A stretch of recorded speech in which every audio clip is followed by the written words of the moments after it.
Assalamualaikum warahmatullahi wabarakatuh. Perkenalkan, nama saya Kevin Maulana. Saya berasal dari kelompok 5 dan saya di sini akan mempresentasikan tugas sejarah. Seri masuknya Jepang ke Indonesia. Jepang pertama kali masuk ke Indonesia pada tanggal 11 Januari tahun 1942. Pendaratan pertama Jepang di Tarakan, Kalimantan Timur.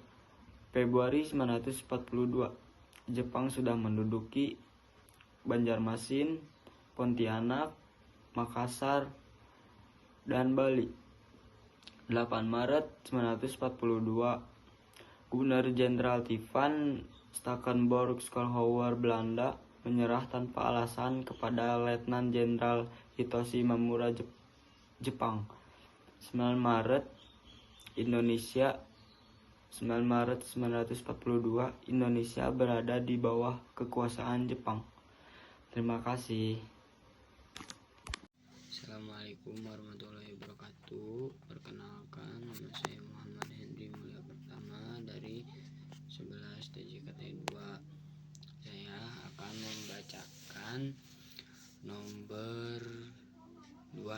Apa alasan Indonesia menerima dengan mudah kedatangan Jepang? Tanda tanya.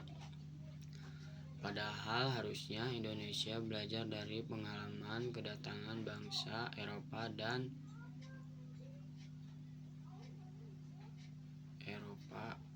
kan ke tanda tanya. Terus kata kakeknya, ada beberapa hal yang menyebabkan Indonesia menerima Jepang. 1. Jepang berhasil mengirimkan Belanda dengan mudah. Jepang menjanjikan kemerdekaan bagi negara-negara ASEAN. Yang ketiga, Jepang menjanjikan kemudahan seperti beribadah, mengibarkan bendera merah putih, dan menyanyikan lagu Indonesia Raya. Terus yang keempat, Jepang mengaku sebagai saudara tua Hong Kong Yonghiu.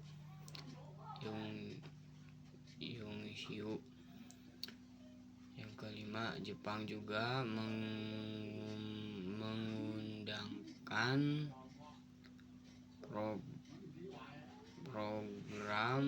program 3A tanggal 24 April 1942. Kata si Aki lagi,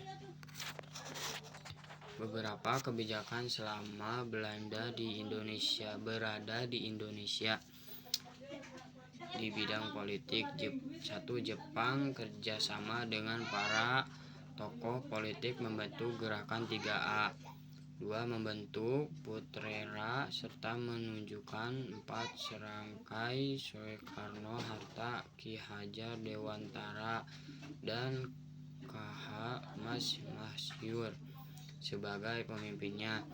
Yang ketiga, 1 Agustus 1943 membentuk badan pertimbangan pusat Chongsangin. Yang terakhir, mendirikan Jawa Hokai. Sekian dari saya. Assalamualaikum warahmatullahi wabarakatuh. Perkenalkan, nama saya Matin Muhammad dari kelas 11 TJKT 2. Saya mau presentasikan sejarah di bidang ekonomi. 1. Menyita aset-aset ekonomi yang penting. 2. Melakukan kebijakan self-sufficiency. 3. Setoran wajib dan Romusha. 4. Mendirikan koperasi Kumayae. Di bidang sosial dan pendidikan, Jepang menghapus stratifikasi sosial, membuka kembali sekolah-sekolah yang sempat dibekukan. Ada juga di bidang pertahanan.